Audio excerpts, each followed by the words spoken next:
It's been a wonderful year for video games, full of surprises and a varied range of truly incredible experiences. 2022 will no doubt be remembered as the year where the PS5 and Xbox Series X really came into their own, but there's also so much to fall in love with on PC, Switch, and mobile devices too. Honestly, there's something for everybody here, and jumping into any of these excellent games will be well worth your time. Here is our best 10 picks of the best games of 2022. Number 10. Pokémon Legends Arceus. An instantly memorable open-world reinvention of one of the most iconic RPG formulas ever made. For years, a common request of Nintendo and Game Freak from fans was for something resembling a traditional Pokémon game that took risks and did something less constrained by its own history. The typical refrain was for an open-world Pokémon game, and Game Freak finally delivered with Pokémon Legends Arceus, keeping much of the underlying mechanical bone structure of traveling across a map to do battle while shaking it up in many other ways, like capturing Pokémon without actually battling. It's also a time travel story, sending players hundreds of years into the past. The game's far from perfect, but the important changes are so refreshing that it manages to make a franchise that is now over 25 years old feel largely new. An impressive feat, even if Game Freak hasn't quite figured out how to capitalize on it yet. Coming in at number 9, Pentiment. Pentiment is a historical narrative-driven game focused on choice-driven storytelling, wrapped in a gorgeous painterly art style. In a year that's blessed us with so many brilliant high-profile, blockbuster games, from Elden Ring to God of War, Ragnarok, Horizon Forbidden West to Call of Duty, Modern Warfare 2, Pentiment sidesteps creative restrictions to great effect. Billed as a passion project by developer Obsidian Entertainment, this beautifully original 16th-century set narrative adventure is a breath of fresh air. Its heartfelt storytelling is engaging, engrossing, and endearing from beginning to end. In your bid to crack clues and untangle the game's mysteries, you'll converse with NPCs from all walks of life, often breaking bread with friends and foes in quick succession. Through this, you'll play amateur detective, quickly learning who can be trusted and who's out to deceive you in a world brought to life by its super tight writing, genuinely funny exchanges, and drop-dead gorgeous watercolor art style.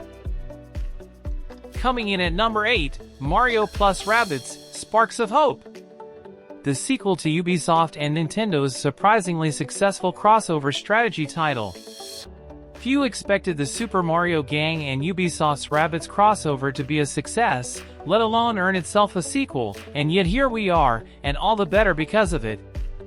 Mario + Rabbids Sparks of Hope expands its XCOM-esque strategy concept, delivering a fresh take on the formula by ditching the grid and loosening the turn-based elements to create battles with much more freedom and room for creativity. The same can be said for its approach to world-building too, with the linear overworld replaced with Super Mario Odyssey-like hub worlds with secrets and side quests to explore. Coming in at number 7, Xenoblade Chronicles 3.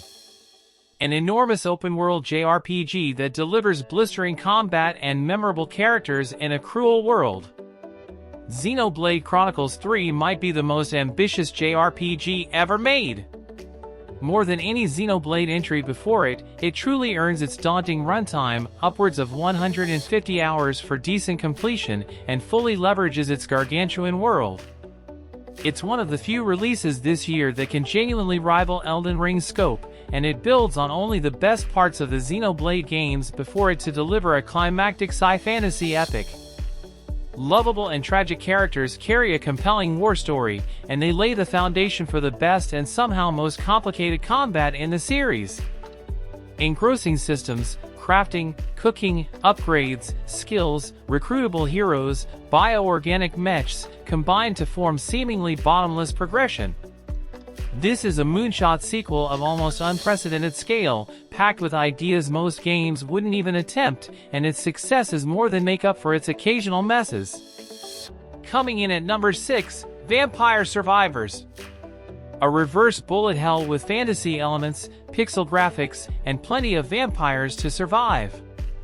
Vampire Survivors is deceptively simple. The goal: survive for 30 minutes as hordes of enemies bear down on you. The pixel graphics and easy-to-digest premise hide behind them a complexly layered system of weapon upgrades, pathing decisions, and other choices. And at the end there is only death. But death also brings the opportunity to unlock new characters, weapons, relics, and more. Vampire Survivors can quickly turn from, "I'll do just one run" into "I've been sitting here 3 hours, what happened?" No run is exactly the same, and there are so many ways to tweak how they go, from upgrading different abilities before you start to deciding to build into a specific set of items, that every moment is a hectic, uphill battle that's so satisfying that it'll have you coming back for more the moment you're dead. Coming in at number 5, Immortality. Sam Barlow's latest, and suitably his greatest, take on the FMV genre. Given the success of her story in Telling Lies, it's pretty amazing that game director Sam Barlow and the team at Half Mermaid continue to surpass themselves. But Immortality is a brilliant headfuck that'll have you scrubbing through footage thinking you've lost your mind. On the surface, it's a mystery about Marissa Marcel. By connecting people, objects, and other items between video clips, you begin to unravel various threads with the actor at the center of it all, through the lens of 3 separate unreleased movies spread across some 25 years. But then, underneath there's something more sinister, almost supernatural, that's lurking, just waiting to be found. When you do, it's a moment of half seeing and not believing, but we've never been so compelled to rewatch a library of clips just to see what else we may have missed. Coming in at number 4, Horizon Forbidden West. Horizon Zero Dawn was a brilliant game, but Horizon Forbidden West is another thing entirely. The sequel builds on the baseline open world that Guerrilla created and imbues it with much more personality and soul. With side quests that give the main storyline serious competition, mini-games, and other discoveries, the land Aloy explores along the west coast of America feels far richer than what we saw in the original game. Plus, with almost Metroidvania-style exploration, there's always a reason to come back to areas you've passed through beforehand.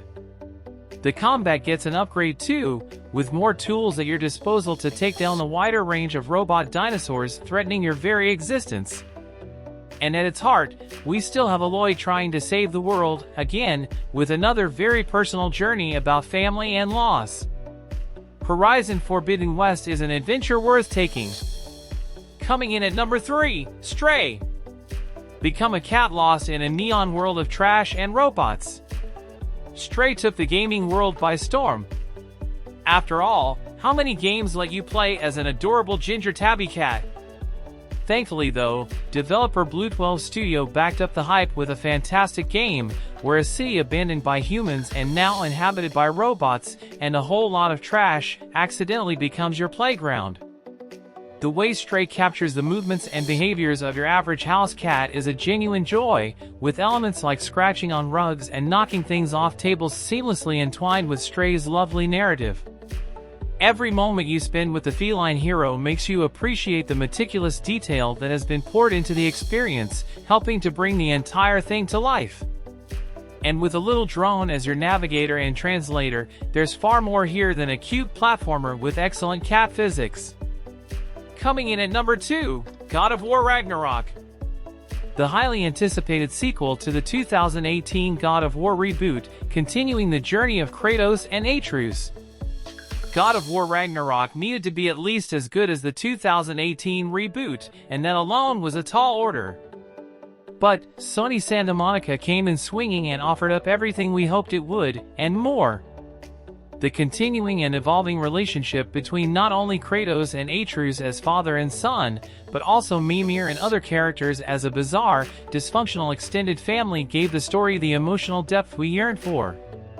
Coupled with tweaks and upgrades to its satisfying combat, smart puzzle solving, and some lovely little side quests, it can be argued that God of War Ragnarok actually betters its predecessor in many ways. This might be the end of God of War's Norse arc, but it also pays wonderful homage to its origins too. It certainly concretes the series' place amongst the greatest PlayStation exclusives. Coming in at number 1, Elden Ring. It was inevitable, wasn't it? After years of surmounting speculation and expectations, From Software not only rose to the challenge but delivered what is undoubtedly the best game in its storied history.